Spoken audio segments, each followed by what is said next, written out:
All right, welcome to the Tuesday episode of From 8 Arbitration. I went out of town this weekend and got back yesterday. I was bushed, so we're going to get a Tuesday edition, all right? I'm going to keep with the same theme of route protection. We're going to keep doing that. They're not going to be very long episodes, but we're going to get ourselves ready. Like I said, we're going to get ourselves ready for the fall when the scanner data starts picking back up for route inspections, and we're going to protect our routes. And I promised you that. That's what we're going to do. I'm going to educate us on that, and that's exactly what's going to happen. So I have a PowerPoint that a Mr. Steve Hedgecock sent me. A very good PowerPoint. So he's been doing it for about 6 years, training. It's a 6-day countish type of thing, so I'm not going to go over all of it. But I will. There are some things on there that I'm going to pick out and share with y'all, things that will help us protect our routes, okay? Because that's what this is all about. He sent this to me last week, so it's about 80 slides. Jeremy's going to put the entire slideshow up on our from8arbitration.com website, so you can see it there if you want to look at all 80 pages of it. Like I said, I'm not going to go over all 80 pages. I'm just going to pick out just a few that I think are extremely important, that deal with some things that I know that we're dealing with now. So we'll be doing that in just a second. I have had a lot of people reach out that have gone to this training, this scanner training, a lot of people. And I really appreciate y'all reaching out. I do. I've been harping on it. This is how I am. If it's good, I'm going to say it's good. If it's bad, I'm going to say it's bad. I'm not going to kiss anybody's ass on this podcast, period. I don't care who you are. I'm not kissing your ass. If it sucks, I'm going to say it sucks. That's just how I am. That's the reason I said I'm not represented by anybody, endorsed by anybody, encouraged by anybody. I wasn't going to do that because I'm not going to have anybody tell me what I can and cannot say. And so, but if it's good, I'm going to tell you that it's good. I have no problem with that. And if I'm wrong, I have no problem saying I'm wrong. So I've had numerous people reach out to me about the training that they've got. Some have given me very good feedback. Some have given me not so good feedback. So we're going to discuss it all. All of it's going to be discussed, I promise. One of the things that I do know is that there are certain times that we have been given a kind of a standard time. And anything over that time is flagged, and management can question us about it, which I hate. I'm not going to lie about that. I hate that. I hate it because it goes against the very fabric of what we've been arguing about as far as spying and covert technique. It goes against the very fabric of that. And me personally, I would never allow it. But I'm like, and I've said this 2 million times, I know y'all get sick of hearing this. Those people that did that, their IQ's way above mine. So I'm sure there was a reason for it. There's a method to the madness.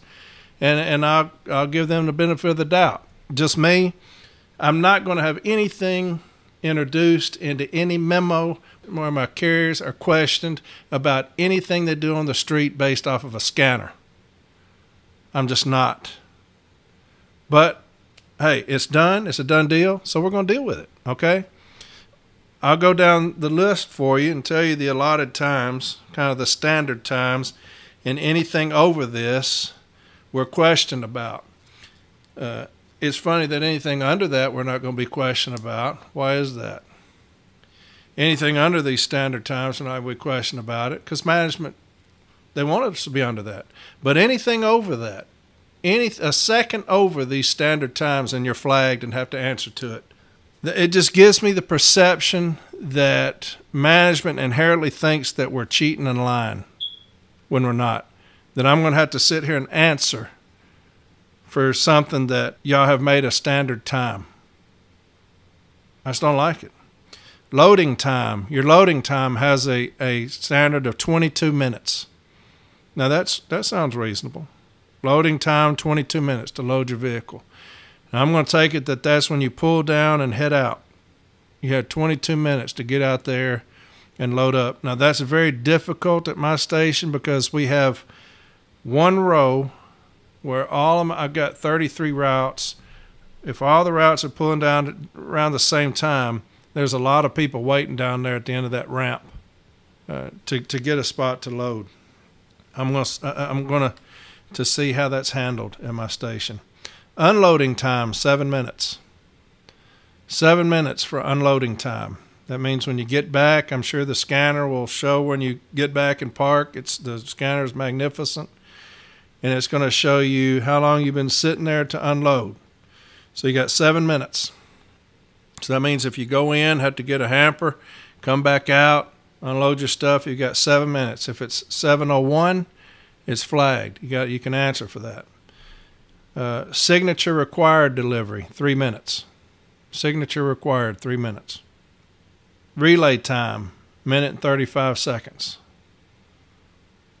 Delivered other scan, parcel delivery, 1 minute. Did y'all hear that? 1 minute per parcel.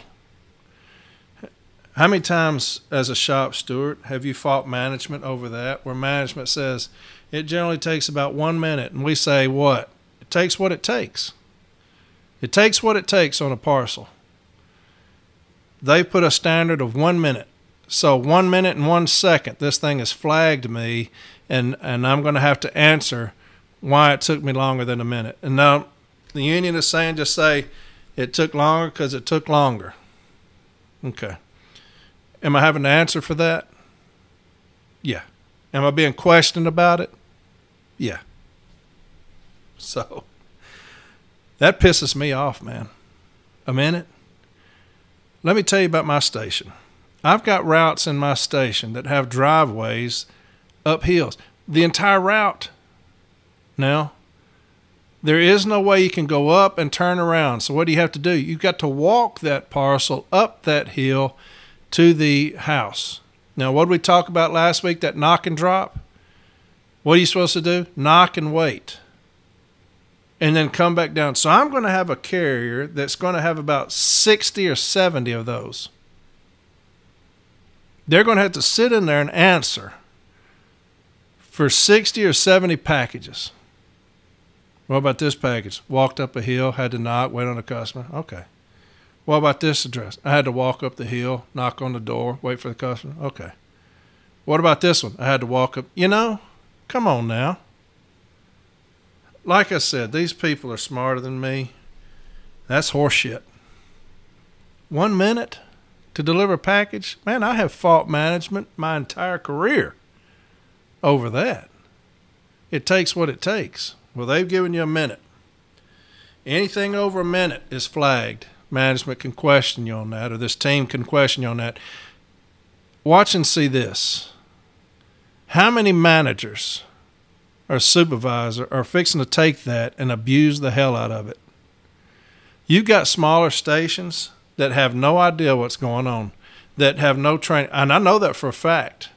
I've got hundreds of individuals messaging me that they're in small stations, get no training. They have no idea what's going on in the outside world. How many of them are fixing to get just raked over the coals on that, where a manager or a supervisor is going to come in there and say, well, both parties have agreed you get 1 minute to deliver a parcel. So what are they going to do? Run that thing up the damn hill, throw it on the porch, run back down, because they don't know any different. They don't know any different. Watch and see. Watch and see management take this and completely abuse it. I know that for a fact. I didn't have to be in no meeting to know that. I've been around the block numerous times with these lying bastards. Watch and see how many managers come out and say, well, the Postal Service and union have both agreed it takes 1 minute to deliver a package. And then, say, well, you got to educate them. Man, that sounds great. Who's going to do that? Who's going to educate them? The people who signed off on this thing, are they going to go to all these small stations and educate them? Are they going to leave it up to somebody else to do it? Is the shop steward just supposed to know that and to look that up? When I talked earlier in an earlier episode about, hey man, don't let a boulder hit me on my head. Let me know that something is coming. This is what I'm talking about. We should have had mass trainings on this thing, not just a select few going up to training and then telling people, and in word of mouth. We're a bigger and better union than that. We're a bigger and better union than that. Anybody you know, tell them the 1 minute does not mean you have 1 minute to deliver a package. It means that that's the standard number they came up with, that anything over a minute is flagged and you got to answer for it. If a manager is telling you that both parties agree that it's a minute, grieve that. Grieve it and just say that grieving it because they're a liar. Because, I just hate to think of my people getting abused, man. It keeps me up at night thinking that my people, there's somebody out there in a small town, a little, one red light town, one stop sign town, and some a-hole manager come in there and say, hey, look, get a stand-up talk, got 2 city carriers in there, you got 1 minute to deliver parcels, both parties agreed to it, and those 2 carriers are going to get just ruined. I don't know, man. I don't know. I'm sure this will work out. I keep saying that. Miscellaneous other stationary, 7 minutes. So I guess that's all right. But they've also said that the most important thing is carrier consultations. That's what everybody that has reached out to me, and I've probably had a dozen people that have gone to this training across the country that have reached out to me, because they know my concern. A lot of them have said, we voiced that same concern. I've had a handful say, hey, look, it's not that bad. We're going to be all right. So I hope so. I really do. I hope that we are. But all of them had said the carrier consultation is the most important thing. You've got to get your carriers trained to fight for every second in these carrier consultations. It's that important. When they go on for these carrier consultations, have every carrier fight their ass off in there for every second. Every second. So, and we'll get in more into that. It's July. We'll have several classes. We'll have several episodes on this stuff. I should have this week. I've got to reach out to a gentleman that's helping me with Discord. He's got me on Discord. That's how I'm going to be able to have outside people outside of my studio. I can talk to them. I can question them, go back and forth. I really think that that's going to bring another element to this podcast. That way you don't have to sit here and listen to me the whole time. So if I can get other people on here, we can go back and forth, debate, discuss, argue, cuss each other. I think that'll add another element. I should have that by this week. I've got to call this gentleman, and he's been helping me out with this Discord. So when I get that done, I will have people that have gone through this training. Some are scared to talk to me, and that's fine. But a lot of you are not, and that's who I need to talk to. So I may have y'all on. You can say, hey, look, here's the highlights of this thing. Here's why this thing is fantastic. And here's why it's not fantastic. And this is what we need to tell our people. This is what we need to do to educate our carriers in these smaller offices that don't know, okay? I think that'll be beneficial. I really do. I've got a friend down in Florida as a letter carrier that I have come to know due to my podcast. We go back and forth, talk about different things. And he had a hell of a removal, man. A hell of a removal. And so he worked up his contingents. He sent them to me. And what happened was the carrier, he gets off work and he goes to pick up a prostitute. Goes into the motel room and it's a sting. They bust him, arrest him. So here he comes out of this hotel room in handcuffs in his postal uniform. Of course, post office fires him. So he really was sweating that thing, man. He fought his ass off. He made some great contentions, really good stuff. Well, he won that thing. He won it. He sent it to me last week. So, my friend, I'm not going to say your name, not going to say where it was at. Congratulations to you. congratulations. I know that you worked your ass off on that thing, and I know how that feels. It's exhilarating. I don't care what people do. Look, we all make mistakes in this life. We just do. We do things that we look back on and say, how stupid was I when I did that? You know, does that mean that we shouldn't be represented? Does that mean that we shouldn't be cared for? Absolutely not, man. Absolutely not. Man, if you got people in your stations that are going to do the dumbest things you could ever think of, man, you love on them. You love them. Put your arm around them and say, hey, look here, man. I'm going to do everything humanly possible to help you and protect you, okay? That's what he did. That's what he did.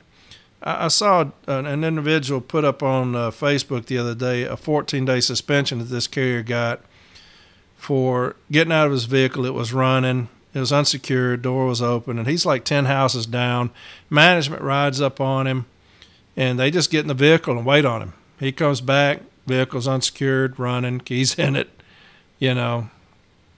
And this individual's like, help me. Well, look at this. Y'all look at this. What do we have? And some jackleg is going to sit there about 6 comments. Well, how stupid is that? Why would he do that? You know, you need to throw yourself on the mercy of the court. Take whatever they offer you. Thank God you're not my shop steward. Man, what a cowardly thing to do. You've got to fight. I don't care how big the adversary is. You have got to fight on every discipline, regardless of what it is. You fight.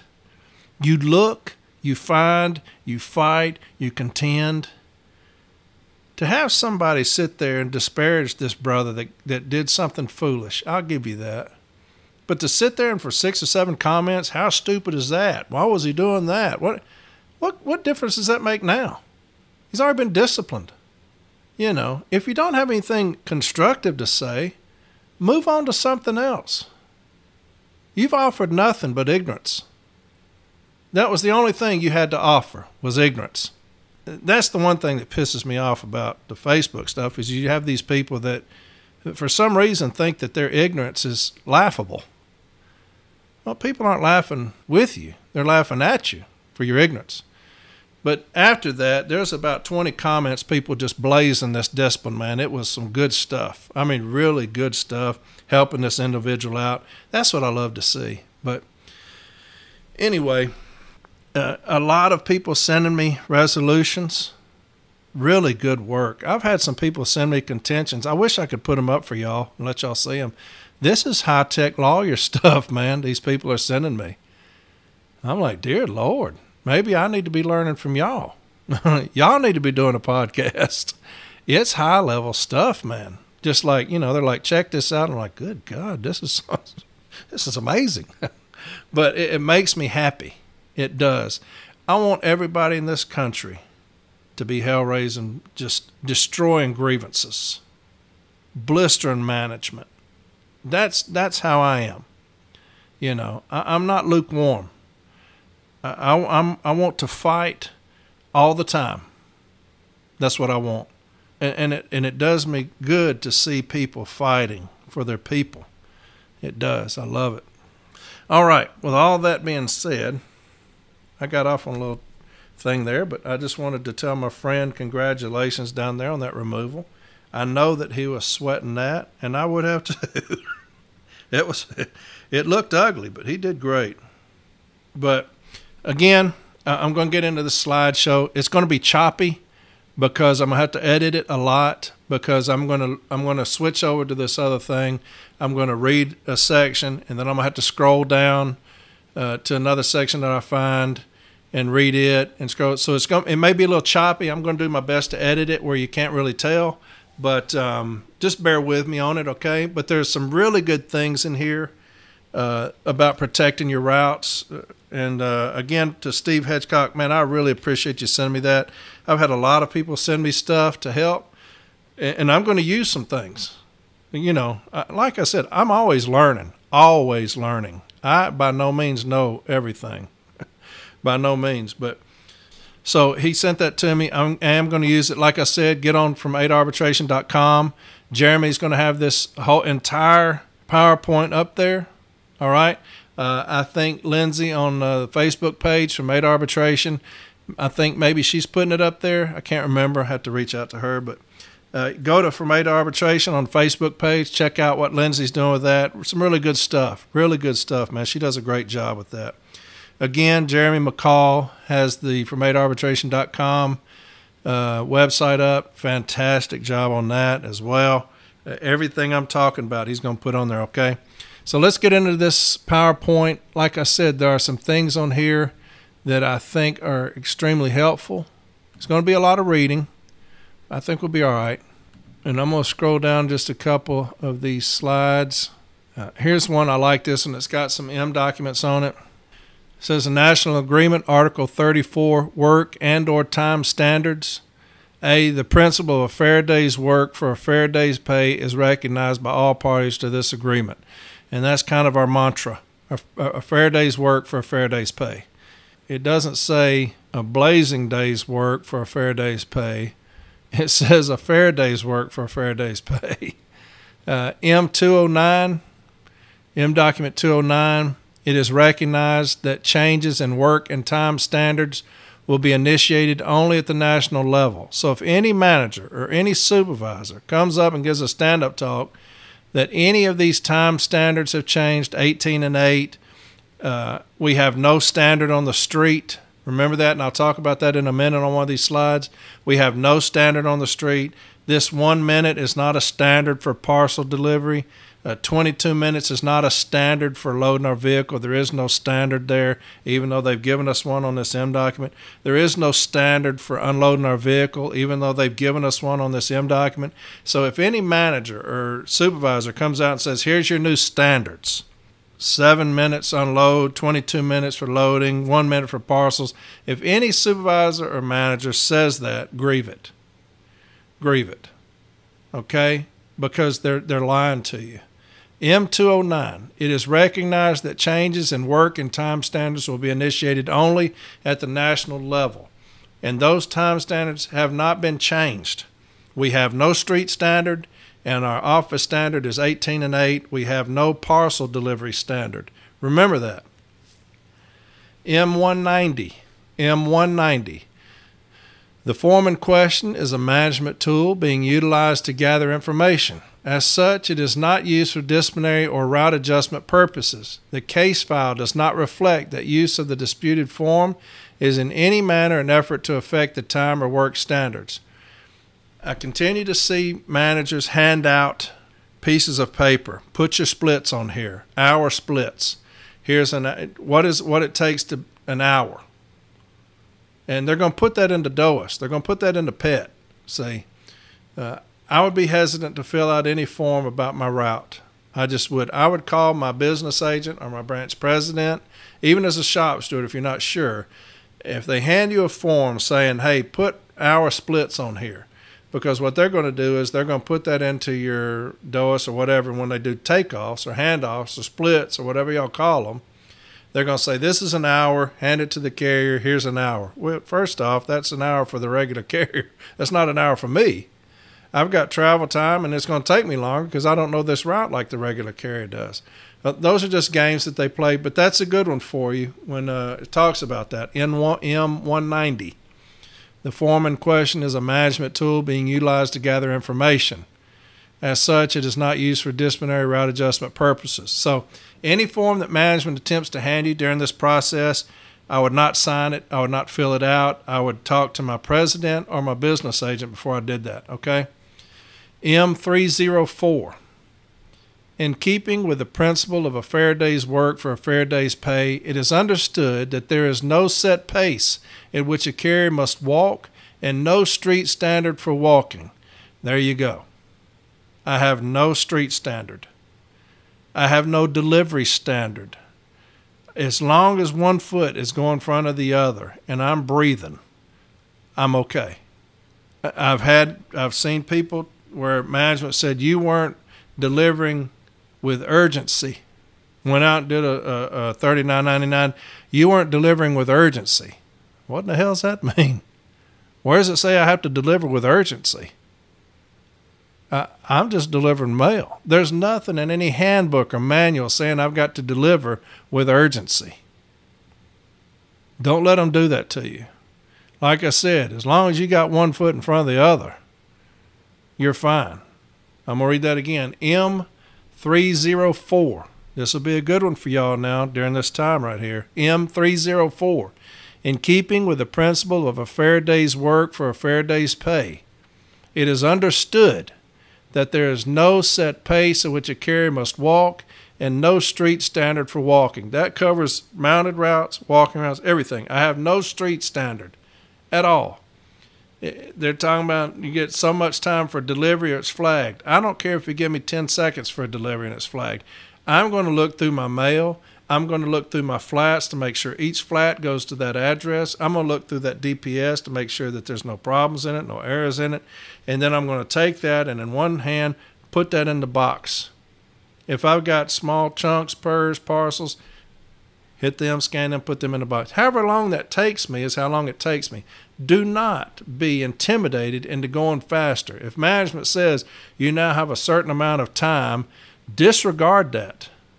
Disregard that, because I promise you in some of these stations, they're going to take these standards that were given out in these new memos and say that that's the gospel. This is how long you've got. Do not do that. We have no standard on the street. We do not. We have an 18 and 8 standard in the office. Okay? M1444. And this one's kind of messed up a little bit. When he printed out, it probably didn't print out right. M1444, daily piece counts recorded in accordance with the above referenced systems, post or DOIS, do not constitute the sole basis for discipline. However, daily piece counts recorded in accordance with these procedures may be used by the parties in conjunction with other management records and procedures to support or refute any performance-related discipline. Now listen to this. This does not change the principle that, pursuant to Section 242-332 of the carriers, shall be disciplined for failure to meet standards, except cases of unsatisfactory effort, which must be based on documented unacceptable conduct to the carrier's failure to meet standards.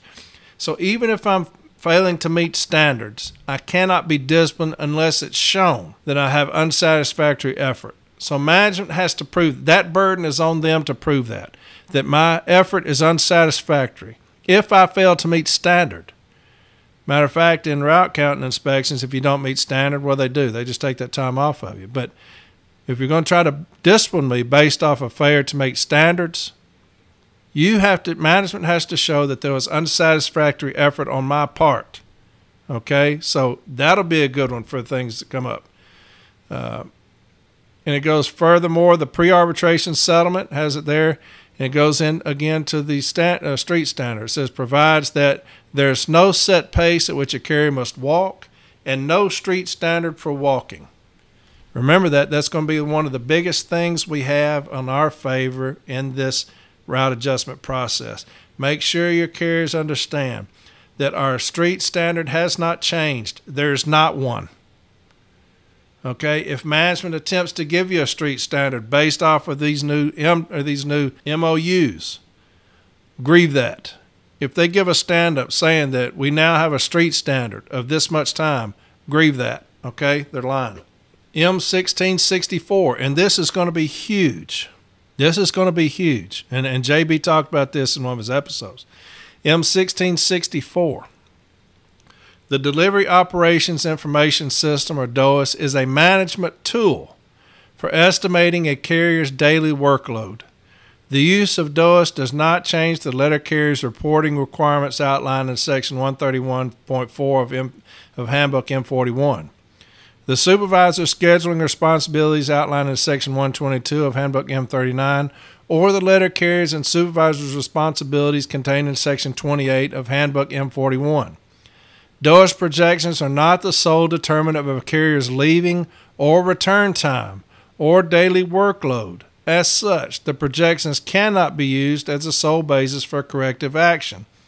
You're fixing to see a massive amount of PET being used in these offices. I know that for a fact because my manager told me that. They call it Super Pet. That's what they call it, Super Pet. You're fixing to see that in all these offices with the implementation of these scanners. That's something that, management thinks that they pulled the okie doke on us for signing this M document. They really do. They think that they've gotten one over on us, and they're fixing to abuse the hell out of us. I know that because I've been told that. They're fixing to abuse the hell out of us. That's the reason protecting our routes is so important. Be knowledgeable about the things that are protecting our routes, such as no street standard. Management is fixing to start implementing PET and DOAS to have our leave times. When they come up to you in the morning, they're going to start telling you, your leave time is this, your return time is that. I know that for a fact because it's happening now. People are telling me that. Your leave time is this, your return time is that. That goes against the very M document I just read you, 1664. If they come up and they tell you, hey, your leave time is this, ask them where they're getting that from. Where are you getting that information from? Well, it's a combination of things. Well, what's the combination of what things? Well, it's DOAS and this and that. I'm not going to recognize that. I'll tell you what I'm going to do. I've got 33 minutes of fixed office time without a break, 43 minutes of fixed office time with a break. I'm going to case my route at an 18-8 standard, and then I'm going to pull my route down, and then I'm going to leave. Now, whatever time that is whatever time it is. Those are things that are contractual. This DOAS is not contractual. There's nothing in the contract talking about DOAS. This is management's tool. They're fixing to abuse that tool on us due to these memos. I know that for a fact. I know that. So be careful, all right? Study up on your DOAS. When management comes to you, like I said, and they said, hey, look, your leave time is this. How'd you get that? Your return time is that. How'd you get that? Another thing that they do, and I'll address this, I'll have JB address it.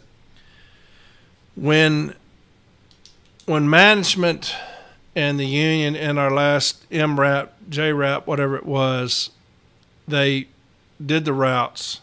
Management went in after the fact and changed our base parcel volume. They added like 40 per route. Well, that devastates a route according to DOAS and according to all these things that they do, because you have now lost all that time, projected time, when they add to your base parcel volume, if that makes sense. Say they evaluated your route and your route ended up with 50 parcels base volume. So your projected daily numbers are based off of 50 parcels. So if you get 60 parcels, obviously your route's going to be longer because you've got 10 more parcels over base. Okay? So if you did a 3996 and you said I had 10 parcels over base, so I'm going to need this much overtime, that's what that's talking about. Okay? Is your base parcel volume is 50, I've got 60, so I'm at 3996, I'm 10 parcels over base. Management went in and they elevated those numbers. If my base parcel volume was 50, they now said it was 70. They cheat and lie and deceive. It's who they are. It's in their soul to cheat and lie and steal.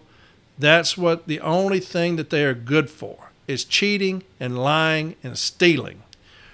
Always remember that when you're dealing with management. Even at the highest level, when you're signing off on things, understand that your people are fixing to be cheated, lied, and stolen from when you sign anything.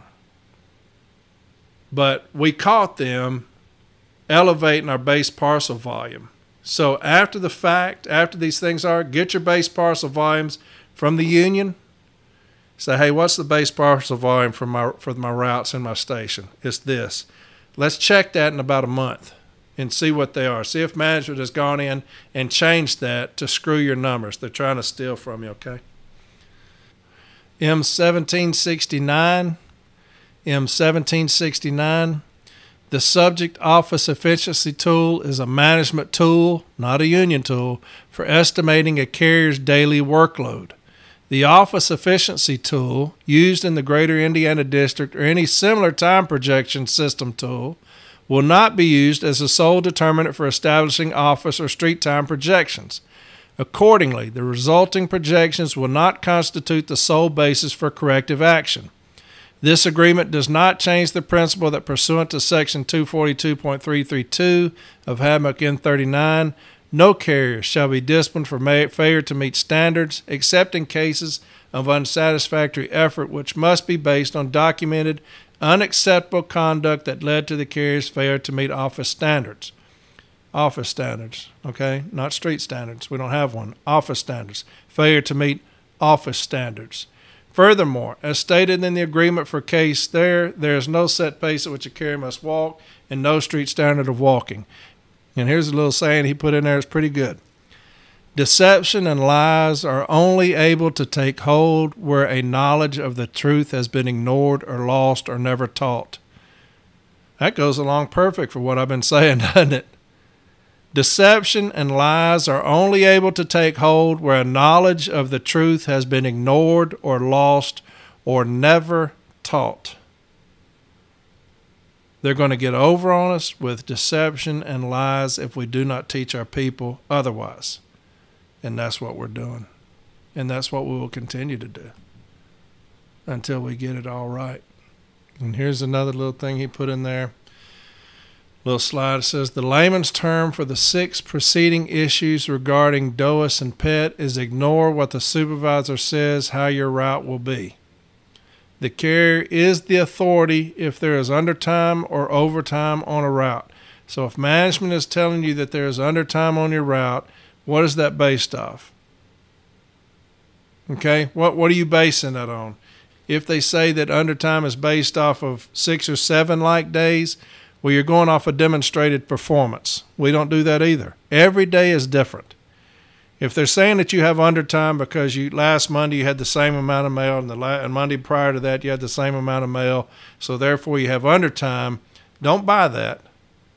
That's demonstrated performance, and we don't do that. We don't go by that. Every day is different. Every day. Okay? Now, you can look at your route and say, I have no mail today. If you come in, you got half a tub of flats and 1 tray of DPS, you're probably going to have some undertime. Go on and give that to them. Unless you got 2 hampers of parcels, which suck it all up. But if they're going by previous numbers on previous days, that's demonstrated performance. Okay? Don't buy that. Don't buy demonstrated performance. We don't do that. You're trying to give me a standard. Don't do that. Okay? Here's a great one. And I've dealt with this with a gentleman prior that was having difficulty in his station getting vehicles, getting equipment. And I sent him this. It says, morning office duties. Clock in M41.141. Y'all remember this, M41.141. All equipment needed to perform your job will be furnished by the U.S. Postal Service. Y'all hear that? All equipment needed to perform your job will be furnished by the U.S. Postal Service. What about the other day when they said that the scanners are down? They needed you to use your phone to take pictures of the scans on the parcels. What about that? Did the Postal Service furnish you that phone? No, they did not. I would not use my personal phone for anything. M41.141. All, A-L-L, all equipment. It does not say some equipment or most equipment. It says A-L-L, all. All equipment needed to perform your job will, W-I-L-L, will be furnished by the U.S. Postal Service. That's who we work for. They will provide everything that we need. So I'm not going to use my phone to take pictures of package scans and come back in the evening. You're going to provide me with the things that I need to perform my job. Okay? Vehicle check. This is important. This is important. If y'all go out there and turn your vehicle on and come back in, you're wasting a lot of time. You're losing a lot of time. Vehicle check, M41.832.1. Vehicle check, M41.832.1. There are 27 items on the vehicle You are responsible for checking every time you use an assigned vehicle. 27 items. I know at my time clock they have a little container with the little checklists in there. The 27 items. Get your carriers in the habit of doing that every day, going over all 27 items. Management cannot stop you from doing that. If they attempt to stop you from doing it, grieve it. Violation of M41.832.1. Okay, that'll be a violation of Article 19 via M41.832.1. When management failed to allow me to do my 27-point checklist on my vehicle inspection. Okay, or something like that. But be very easy. But there are 27 items on the vehicle checklist. Make sure, get your carriers in the habit of doing that. Like I said, management is going to try to steal our time. We're going to get it back tenfold. Okay? They're going to regret getting into this agreement with us. They think it's the other way around, because I've been told that. They think that they pulled the wool over our eyes. They think that they put the okie doke on us. We're going to educate ourselves. We're going to be the bane of their existence. They're going to regret it. Okay? 27 items on that checklist, M41.832.1. Make sure, get your carriers in the habit of doing that every single day. Putting your vehicle in neutral on level ground. Putting it in park on up and down. All of these things are meant to help us. They're contractual too. It's not like we're screwing management over. They're all contractual, okay? Reporting vehicle defects. I dealt with this with a gentleman the other day where management was making them, forcing them to drive vehicles that were unsafe. Reporting vehicle defects, M41.842.1. This has nothing to do with protecting your route, but since he asked the other day, I sent this to him, I believe, and then told him to fill out 1767 and grieve it. But driver must A, report all mechanical defects or failures and major body damage on a Form 4565. They didn't even have those. Vehicle repair tag as soon as noted, and B, immediately turn in the completed form to a dispatcher or manager. And this gentleman filed a grievance, and his president royally screwed him on this grievance. I was livid. His president screwed the pooch on this grievance, man. It was absolutely atrocious. I wish I could name him, but I'm not. But the carrier told me, said the vehicles were all unsafe. They had no forms, no safety 1767, no forms of that, no 4565 vehicle repair tags. He kept asking. He's saying the vehicle's unsafe. The manager was saying it's not unsafe. I said, I would not drive a vehicle that's unsafe, period. So he filed a grievance on management. Management was threatening him. If you don't drive this vehicle, then I'm going to charge you with annual leave. I'm going to do this, discipline, all that. I said, file a joint statement on that bastard. You're not going to threaten me ever. I'm telling you I got an unsafe vehicle. You don't have the forms that I need, and you're going to threaten me? We'll see about that. I said, file a joint statement on his ass. File on these things here that they don't have a 1767 readily available. They don't have these vehicle repair tags readily available. Get you a very good statement. Case file looked beautiful. He sent it to me. It was brilliant. The president said he resolved it as management should have these forms available. That was it. That was the resolution. Management should have these forms available. Should have. Well, we already know that. The contract said they should have them. They don't have them. So now what? That's cowardice. That's cowardice seeping into our union. That's cowardice seeping into our union. You hurt people when you do that. You hurt your brothers and sisters by cowardice, by being cowardly. Management should have these forms readily available. Well, no shit. We know that. That's why we filed the damn grievance. Screwed my man over big time. Anyway, that's nothing to do with route protection. I hate when I do that. I just get off on these tangents sometimes. Oh, well. And I said I wasn't going to cuss anymore. I said I did good the last episode. I didn't have one cuss word. I listened to it, and I was pleased with myself. I was happy. Had a good day afterwards because I was like, I didn't have all that profanity on there. Now look at this. I'm making up for it in, 30 minutes. Dadgummit. I had this come up the other day. And so if this will help you, if clerks are putting mail on your ledge, they can do that. It says M41.223.11, withdraw letter mail from city distribution cases, line 15 function, that's on 60 count. It says M41 922.51B. M41 922.51B, withdrawing mail. As much as possible, clerks or mail handlers withdraw mail, especially that mail received early in the morning, from distribution cases and place it on your desk. If it is necessary for you to withdraw mail from distribution cases or to remove mail from sacks, trays, or hampers, record the time. So clerks, if they start putting it on your ledge, no grievance. We don't have a grievance there, okay?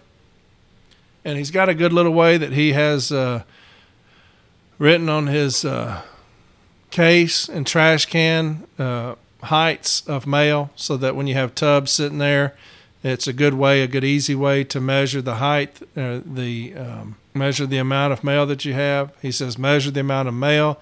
I measure the flats via trash cans or the fiber dome. This is for your information, as what is your individual capability. Some routes case faster than others, and he tells you how long he cases flats, but he's got a little thing on his trash can on his little fiber dome there of measurements. So that's a pretty good little idea. You got M386. Again, all these slides are going to be on here, so you can just go down through there and look at it. M386, and this is going to be big for y'all. Management may not charge or impose discipline on a carrier merely for failing to meet the 18 and 8 casing standards. Okay, remember that. If you have carriers that are not making your 18 and 8, they can't be disciplined solely for that. They have to show unsatisfactory effort, okay? This is one of those things I told you about when management was telling carriers in my installation, fill out the leave slips in the office and put the packages over on the left notice and take the leave slips out. He addresses that in here. It's very good. It says, do not fill out a 3849 in the office. M41 262.1. Prepare PS Form 3849 as you make delivery. This is going to help you with this 1 minute bullshit of package delivery where you're flagged after 1 minute. Do not fill out the 3849 in the office. M41.262.1. Prepare PS Form 3849 as you make delivery. This is a street function, no matter how long this takes. Place items at the beginning of the loop and fill out a 3849, except the address and the LLV. Finish the address at the front door while waiting for the customer to answer after ringing the doorbell and knocking. Remember now, all of this is supposed to be done within a minute, according to this thing that they've given us, 1 minute. After that, it's flagged. So all your parcels should be flagged if you're doing them correctly. If you're doing them correctly. You fill out the leave slip as you make delivery.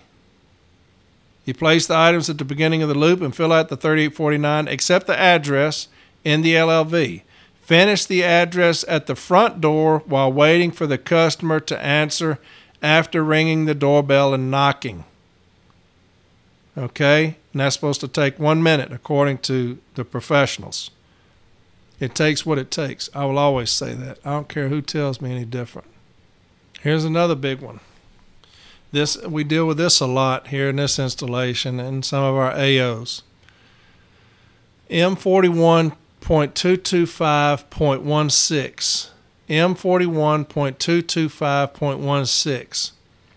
A letter may be reversed in the letter separation for a customer receiving a parcel or odd-sized article that cannot be routed in the flat separations. This will serve as a reminder when on the route that there is a large or odd-sized piece for this customer. Okay? M41.225.16. We call it turning a letter. You know, you turn a letter when you have big parcels, so that way when you get to it, you know that you've got one, and you go back there and you get it out, and you do all the proper things when you deliver it. So if management tells you that you cannot do that, which is we had that in one of our AOs, management said, hey, no turning letters. It's contractual. M41.225.16. A letter may be reversed in the letter separation for a customer receiving a parcel or odd-sized article that cannot be routed in the flat separations. This will serve as a reminder when on the route that there is a large or odd-sized piece for the customer. Okay? That's good for you. If people are like, I know I've seen that somewhere, we can turn the letter. There it is right there for you. Okay? Again, it'll be on these slideshows. Very good stuff here. He did a great job. Here's another one. It's national arbitration, C number 16863. Deal with this a lot. C number 16863. Carriers on park and loop routes in a DPS environment are not required to carry a fourth bundle of mail. I actually had a postmaster come up to me and tell me that I have a walking route. He said, you carry as many bundles as I tell you to. I said, no, I carry 3. He said, no, if I tell you to carry 5, you're going to carry 5. I said, I would not do that. I will not do that. I promise you. I'm going to carry 3 bundles. And so my supervisor had to come up and tell him he's right. You only carry 3 bundles. He didn't even know that. Carriers on a park and loop routes in a DPS environment are not required to carry a fourth bundle of mail. If I've got a walking route, I carry 3 bundles max. Cannot carry a fourth bundle. Now on a riding route, you carry as many as they tell you to. And management better be careful with that. Because I always tell my carriers, if they tell you to carry 6 or 7 bundles, I'm putting them in the back, and I'm going to work out of the back. I'm going to get the mail out of the front, go to the back, open that up, get them out of the back, and put it in the box. So, you want to play games, we can do that.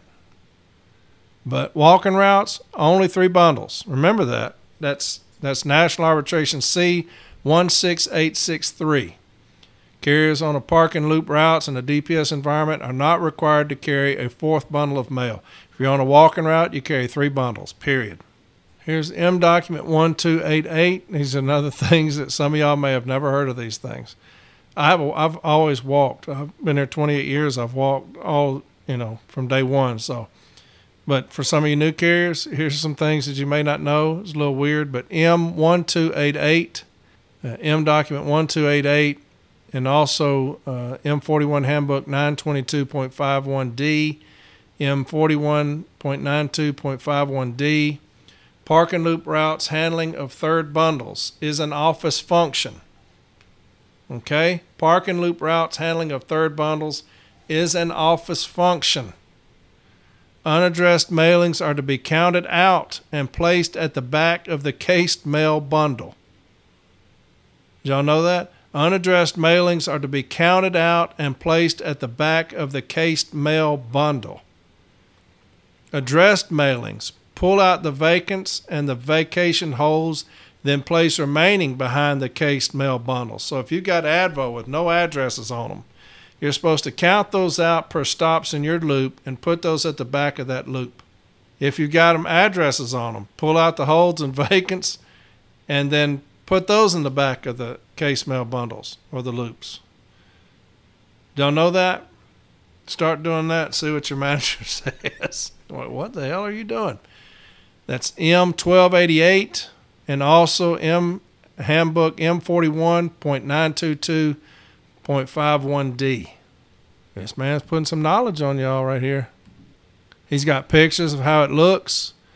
Very good job here, man. This does a fantastic job. Steve Hedgecock, really good job. He's taking pictures of all this stuff. It's in there showing you how to do that. Very good. M41.922.413A. Who sat there and did all this right here? Think of that. M41.922.413A.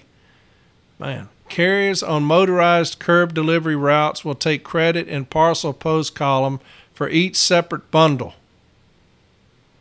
Remember to count the bundles of mail taken directly to the street as a parcel on non-park and loop routes. So I guess you take six separate bundles, it's counted as 6 parcels. I guess that's what that's saying. Remember to count the bundles of mail taken directly to the street as a parcel on non-park and loop routes. This man's educating you right here. It's got the reporting requirements. JB's gone over that. 3996s. Here's a good one. And this is something I was talking about earlier about management saying that this takeoff takes an hour. M41.28 carrier auxiliary control. Letter carriers are to fill out this form completely. That's 3996. Sections A through O except L. Do not accept a pre-filled out 3996. Management attempted to do that at my station years ago. They handed me a 3996, had an hour on it. I said, what is that? You got an hour to do your takeoff. I said, how the hell do you know that? Well, that's what it says over here. I said, no. I said, here, give me my own 3996. I'll fill it out. You know, they will attempt to do that. Do not accept a pre-filled out 3996. If they're doing that at your station, grieve that. We fill out the 3996. Management does not fill out the 3996 for us and tell us how much time it's going to take. That's M41.28, okay? We just educating folks today, man. Here's another good one, and this has nothing to do with protecting our routes, but it's a good one. M31, 00031. Management policy does not hold carriers liable for the exact amount of overtime or auxiliary assistance requested, but rather an estimate within a close approximation. Always remember that 3996s are an estimation. If we put in for an hour and it's an hour and 15 minutes, it says, well, you know, that's 15 minutes of unauthorized overtime because you said an hour. Well, there's no such thing as an exact estimate. And that's what you're trying to do, is give me an exact estimate. I can't give you an exact estimation. That's contradictory. It's an estimation. And I estimated an hour. You approved it. It took me an hour and 15. Just a little something for you. My man's got it down here. We're going to talk about it. Mr. Steve Hedgecock coming through right here. Big time. All right, that's going to be it. All the way down to 81. He's talking about thrift savings plan.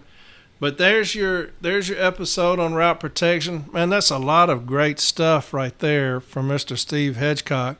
Really good stuff. And I'm going to continue to do this every episode until we get ourselves familiarized, educated on all the things that we need to be doing to protect our routes, okay? Management thinks they got over on us. They didn't. We will always come out on top. We will educate ourselves to do that, okay? I promise you that.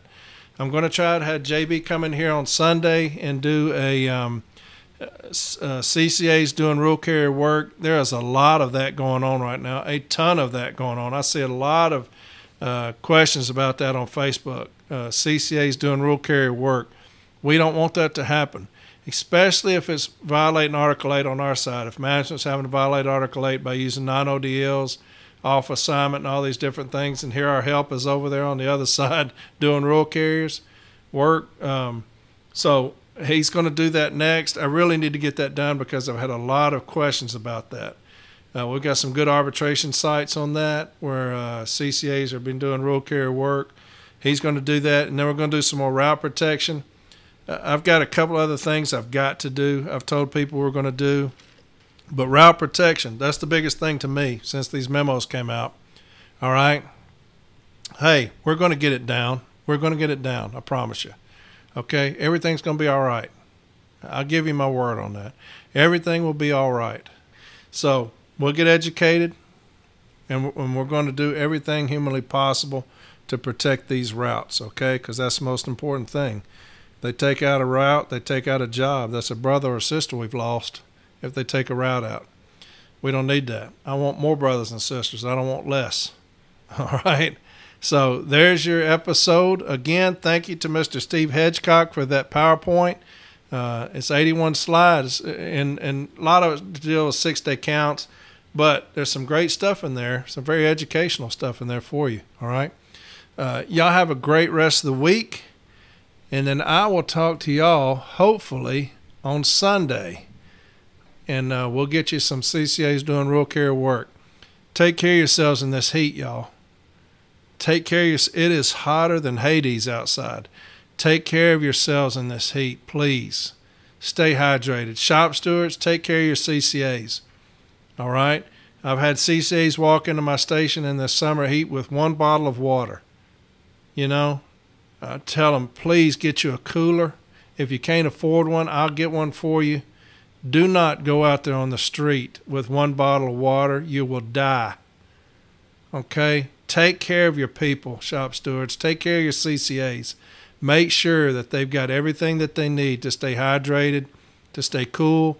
Get a hat, you know. Take care of them. They don't know. They don't know. They probably come in from doing some kind of office work right into this hellhole, you know, 100 and something degrees outside, and have no idea. So take care of them. But y'all, please take care of yourselves in this heat. Take breaks as needed. You know, don't worry about management, man. We'll fire their asses up with grievances all the time. We don't care. Take care of yourselves in this heat, folks. Please. I saw where that UPS driver, poor guy, you know, died out there in this heat. Man, I hate that for him and his family.